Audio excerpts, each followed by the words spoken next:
Welcome back, Pirate Crew. It's your captain, Yeehaw Yadama. For today's video, we've got none other than Set 1 Kazuki Odin. If you've been following this channel for quite some time, you know I'm an enjoyer of the Odin leader. He is freaking cool. So, what are we doing here? What are we doing in Set 4? I mean, you know, I hate being someone that copes and just gives you guys terrible lists and tries random garbage. But... let him cook. Let him cook. What does Odin get in Set 4? Well, we got this guy, right? This guy's pretty good. So, why is he pretty good? Because he makes it so our 5 cost characters cannot be KO'd by effects. And that's... Wiggle with me here, right? So, our 5 costs cannot be KO'd. Now, who is one of the best 5 costs in the game? Enjiro? Maybe. And why? Why is he one of the best 5 drops in the game? Well, he's overstated beyond all, beyond all hell. He is a 7k attacker for the cost of 5 that has an effect that basically, like, dips and gives you more Dawn, right? If you put 1 Dawn on Denjiro, that counts for 3 total Dawn in 1 turn, which is really, really good, right? It's very Dawn efficient, and he's big, and he's got a sword, right? Important to know he can't kill Buggy, but I digress.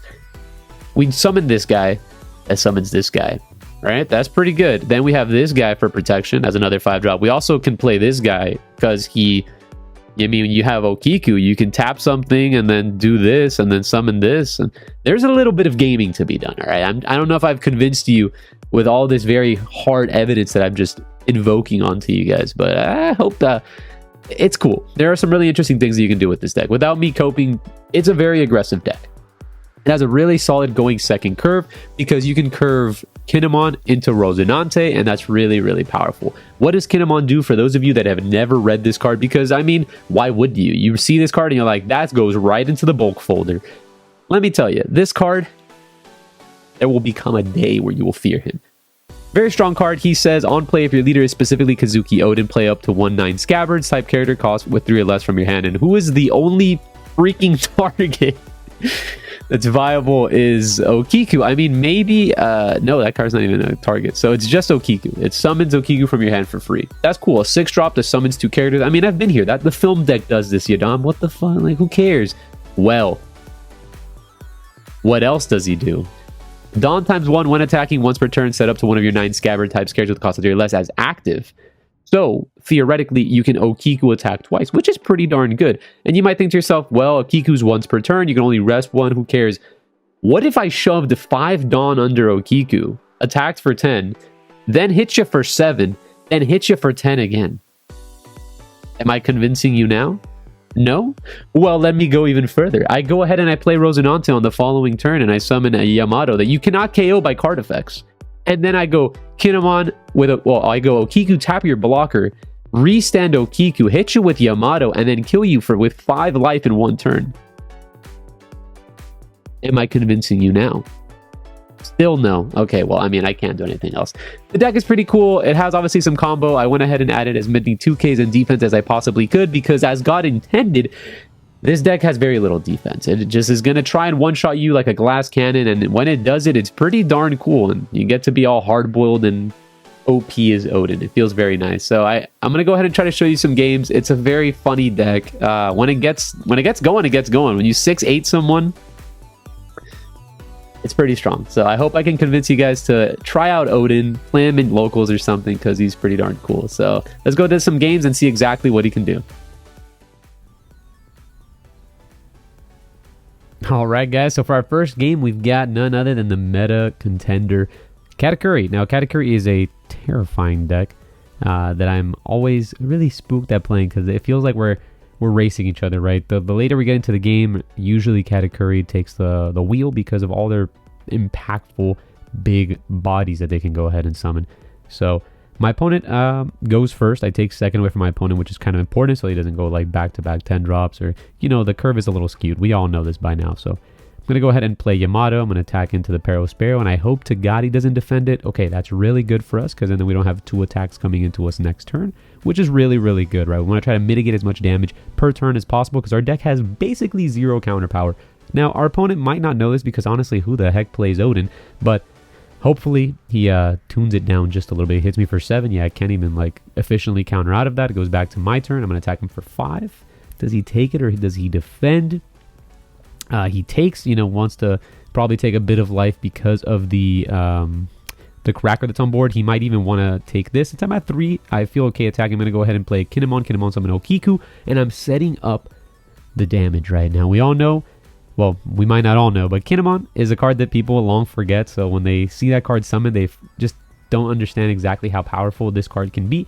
So hopefully my opponent like focuses on the Yamato here and KOing that. And again, that fogs an attack. Oof, heck yeah, man. If we go ahead and defend this here, we can even fog maybe another attack. But we don't, because we have to keep all the combo power that we have. He attacks us for 6, and we do have a 2k. We will defend that one when we can, right? Goes back to our turn. Now we're at 8 Dawn, and who comes down on 8? This guy. That's going to go ahead and summon our Denjiro, and now we've completely set up our OTK. I'm going to go ahead and pitch another Denjiro just to allow us to go ahead and attack. Maybe we can go ahead and clear some cards here. He goes ahead and gives us a card. Going to attack the Cracker for 5. And, okay, defends it. I'm going to go put a Dawn on Kinemon. Kinemon attack Cracker for 7. Stand up the Okiku, and then clear the Sanji. Maybe. Hopefully. I mean, it's just a 2k. He messes it up there. And we kind of need that in this matchup. So, I guess he thought I was attacking for 5. And it happens. So he goes and summons Katakuri. This Katakuri does not have Rush because I am lower. He plays another Katakuri.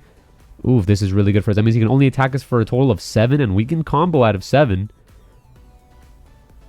And where's this 7 going? He's going to go at the Okiku, which is the best possible target, but we do have enough to counter out of it. And now this turn, we're at 10 possible Dawn, and we're going in. We're going in, boys. So I'm trying to find a way to, use our Dawn efficiently here so that we can go ahead and get our Denjiro restand. But honestly, we probably didn't need to do any of this.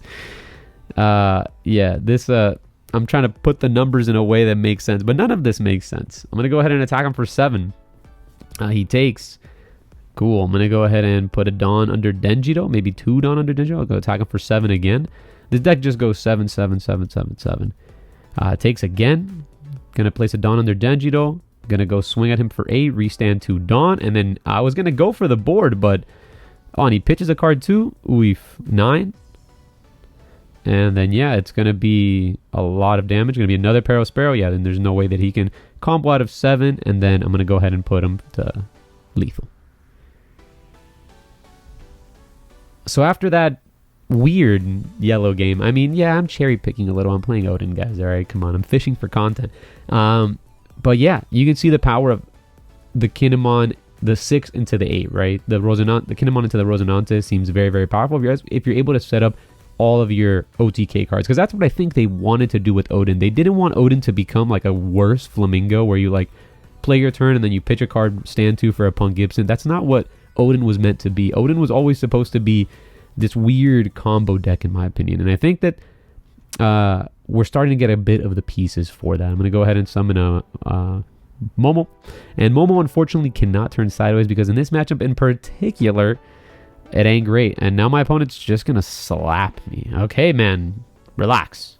All right? Take it easy. So I'm on my 6th turn, which is good, right? And the reason I went ahead and played the cat more than anything, Nekomamushi, is because Nekomamushi is the secondary target for Kinemon, and you want some target. Obviously, Okiku's the best, but we'll have to settle. We're going to have to let him ramp one here, and that's fine. We can like use it as a taunt. We can also law, bring it back, play it again, and then now we're in a little bit of a better spot. I don't necessarily want to just like play the Kinemon for 0 value, but that was possibly something we can do. Now we get really punished here by the Kaido, but since he's on 9 Dawn, it's very important to note that he can't go Kaido into Kaido, which is good, but that is an issue. That guy's big as hell.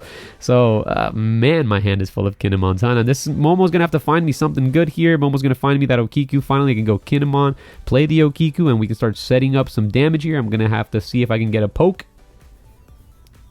And we do. Awesome. He's disrespecting me just a tad too much. Because on the following turn, if he's unable to KO any of these cards, which I mean, there is a high possibility, King exists, King come down, pop an Okiku doesn't feel great, which may or may not totally happen right here.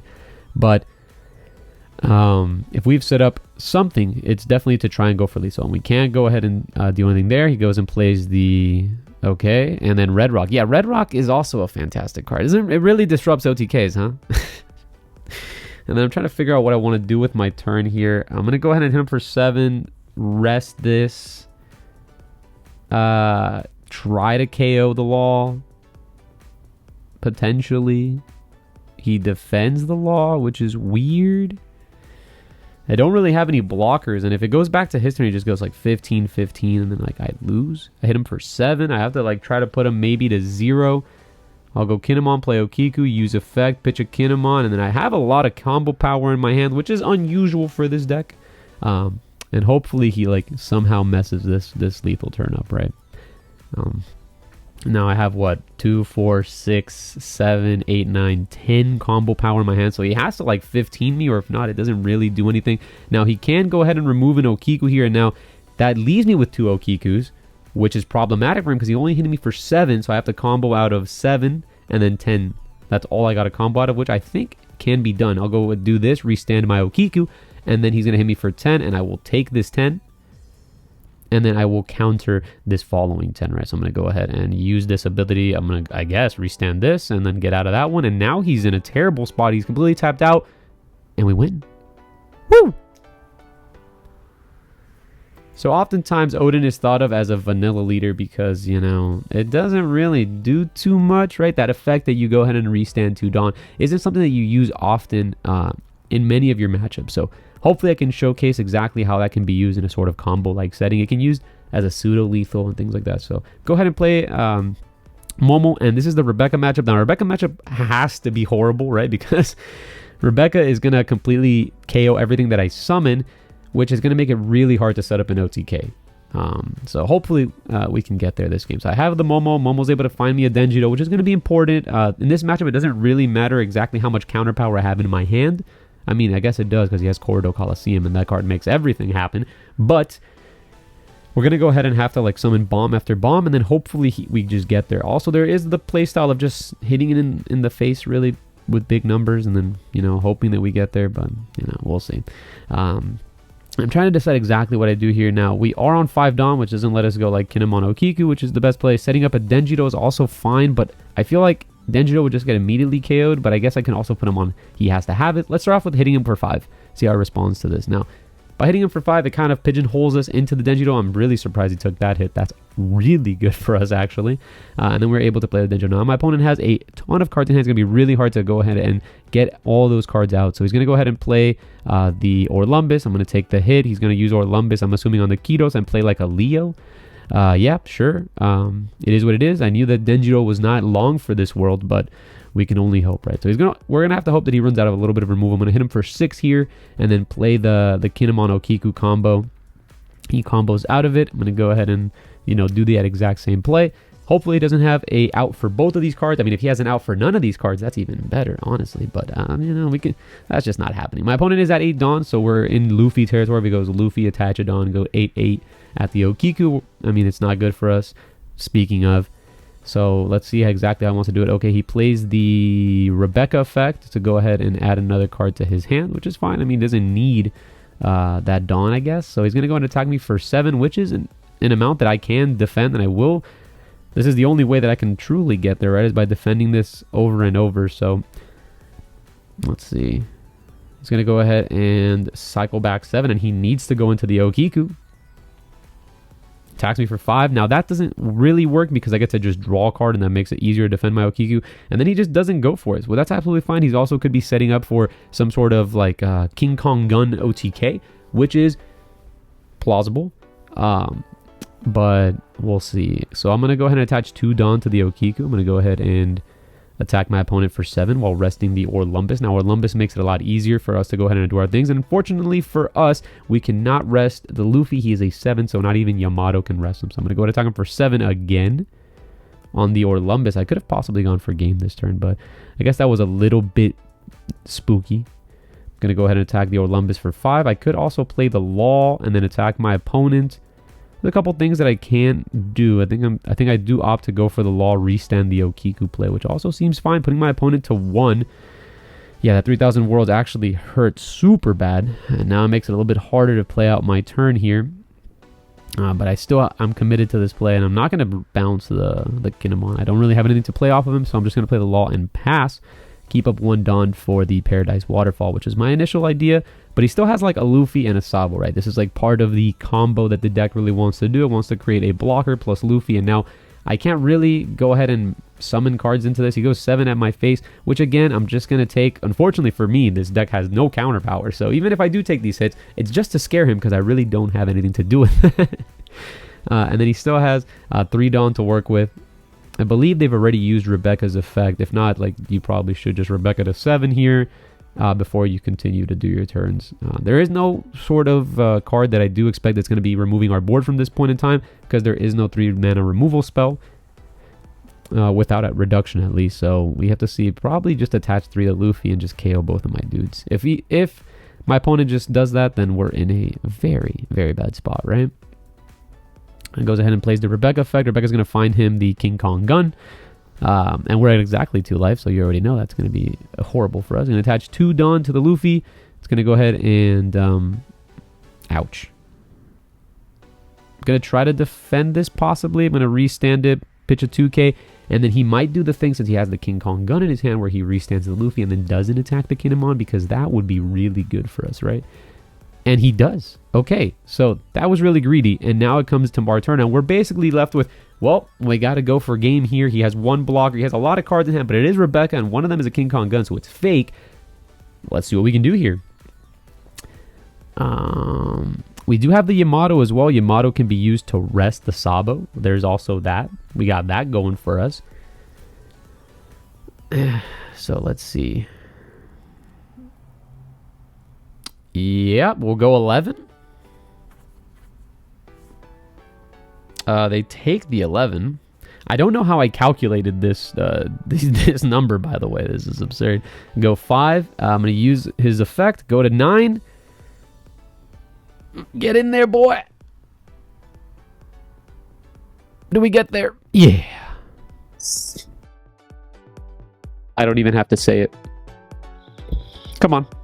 I don't have to say it. I don't have to convince you any further to try Odin, do I? That's right. Is there anything else that needs to be said? No.